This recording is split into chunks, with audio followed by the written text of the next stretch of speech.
तर शिफारसीचं पत्र राज्यपालांकडे रवाना झालेले आहे। उपमुख्यमंत्री पदाच्या शिफारसीचं पत्र मुख्यमंत्र्यांकडून राज्यपालांकडे रवाना झाले। सुनेत्रा पवारांच्या नावाची शिफारस या पत्रात करण्यात आलेली आहे।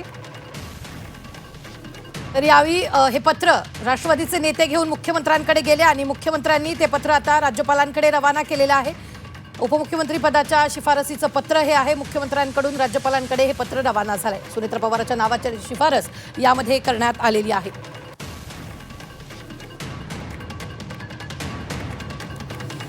सुनेत्रा पवार यांची राष्ट्रवादीच्या गटनेतेपदी निवड झाली। राज्यसभेच्या खासदारकीचा त्यांनी राजीनामा दिला आणि त्यानंतर सगळी प्रोसेस जी ती सुरू झालेली। आता त्याचं पत्र सुद्धा मुख्यमंत्र्यांकडे देण्यात आलेले। मुख्यमंत्री हे पत्र राज्यपालांकडे पाठवणार आहेत, म्हणजे पाठवलेले सुद्धा आहे। त्याचे सुद्धा अपडेट आपल्याकडे आलेले आहेत। शरद पवार कुटुंबियाचा कुठे सहभाग दिसला नाही तर पवार त्याच्यात तर काही आमदाराचा आग्रह आमचा आहेच। त्यांनी एका कुटुंबाने एकत्र तो त्यांचा कुटुंबिक विषय तो त्यांनी निर्णय घ्यावा। निवड झाल्यानंतर माझं आमची किती एकत्र येतील असं वाटतं। एकत्र येतील का? जी चर्चा सुरू आहे दोन्ही राष्ट्रवादी एकत्र येतील असं निवड कार्यकर्त्याची आमदारांमध्ये चर्चा आहे। तर तुमची काय इच्छा आहे? आमची इच्छा आहे एकत्र यावं अशी इच्छा आहे। शरद पवारांनी या सगळं प्रक्रियेपासून दूर ठेवलं। शरद पवारांशी कोणीच मोठ्या नेत्यांनी संवाद साधला नाही, कसं बघतो? आता आम्ही ज्युनियर लोक आहे आणि आमची अपेक्षा आहे दोन्ही कुटुंबाने एकत्र यावं, आम्हाला परत त्याचा आधार मिळेल चांगला असं।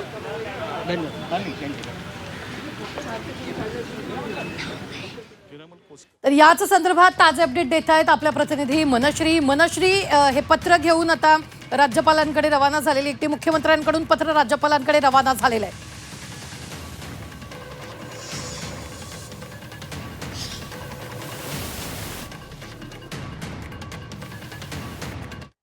बऱ्याचशा हालचाली सुरू होत असलेल्या बघायला मिळतील। सगळ्यात महत्त्वाचं की राष्ट्रवादीचे सगळे नेते जे महत्त्वाचे नेते आहेत ते आता मुख्यमंत्र्यांकडे गटनेता निवडीचं पत्र घेऊन पोहोचले आणि त्यानंतर लगोलग मुख्यमंत्र्यांकडून सुद्धा सुनेत्रा पवार यांची शिफारस उपमुख्यमंत्री पदाकरता करण्यासाठीचं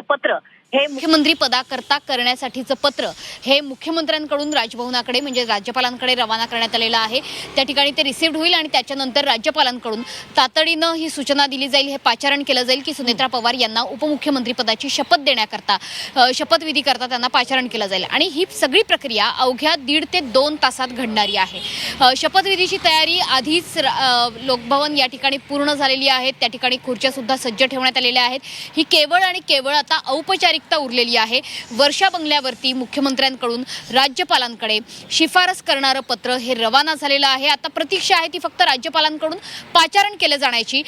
वर्षा बंगला ते देवगिरी बंगला यामधलं अंतरही फार नाहीये आणि देवगिरी बंगला ते राजभवन यामधलं अंतरही फार मोठं नाहीये। त्याच्यामुळे लवकरात लवकर म्हणजे येणाऱ्या 1.5 तासामध्ये सुनेत्रा पवार यांची वर्णी राज्याच्या पहिल्या महिला उपमुख्यमंत्रीपदी लागणार यामध्ये आता कोणतीही शंका उरलेली नाहीये, कारण लोकभवन या ठिकाणची तयारी सुद्धा पूर्ण झालेली आहे। मुख्यमंत्र्यांकडून सुद्धा शिफारस करणारं पत्र हे गेलेलं आहे। राज्यपालांनी पाचारण करताच सुनेत्रा पवार या आपल्या देवगिरी बंगल्यावरनं निघतील आणि थेटपणे लोकभवन या ठिकाणी जातील आणि त्या ठिकाणी राज्यपालांकडून उपमुख्यमंत्र्यांची शपथ त्यांना दिली जाईल आणि पुन्हा एकदा महाराष्ट्रामध्ये नव्या राजकारणाचं पर्व सुरू होईल। केवळ महाराष्ट्रातच नाही तर राष्ट्रवादी काँग्रेसमध्ये सुद्धा सगळ्यात महत्त्वाचं आणि मोठं पर्व आता इथून पुढे सुरू होणार आहे, जे सुनेत्रा पवार यांच्या नेतृत्वाखाली असणार आहे। आणि अर्थातच जी विलिनीकरणाची चर्चा जी कालपासून सुरू आहे की 2 राष्ट्रवादी एकत्र येणार का, तर त्याचे जे प्रश्न आहेत ते इथून पुढे सुनेत्रा पवार कसे हाताळणार, त्याला कशी उत्तर देणार हे बघणं सुद्धा गरजेचं आहे। मनश्री, धन्यवाद ताजे अपडेट देण्यासाठी। आम्ही वेळोवेळी तुमच्याकडून या संदर्भातले ताजे अपडेट घेत राहणार। तुर्तास पाहूयात पुढची महत्त्वाची बातमी, ती म्हणजेच राज्याचे उपमुख्यमंत्री अजित पवार यांच्या विमान अपघातातील अकाली निधनानंतर त्यांच्या पत्नी सुनेत्रा पवार या राज्याच्या उपमुख्यमंत्रीपदी विराजमान होणार आहेत। तत्पूर्वी राष्ट्रवादी काँग्रेस पक्षाच्या गटनेतेपदासाठी सुनेत्रा पवार यांच्या नावाचा प्रस्ताव पक्षाचे नेते छगन भुजबळ यांनी मांडला। तर या प्रस्तावाला पक्षाचे ज्येष्ठ नेते म्हणून दिलीप वळसे पाटील यांच्यासह राष्ट्रवादीच्या नेत्यांनी अनुमोदन दिला। परिणामी सुनेत्रा पवार यांची राष्ट्रवादीच्या विधिमंडळ गटनेतेपदी एकमतानं निवड झाली। आता सायंकाळी 5:30 वाजता म्हणजे काही वेळातच सुनेत्रा पवार ह्या उपमुख्यमंत्री पदाची शपथ घेतील। त्यामुळे अजित पवारांनंतर इथून पुढे सुनेत्रा पवार यांच्या खांद्यावर पक्षाची धुरा असणार आहे।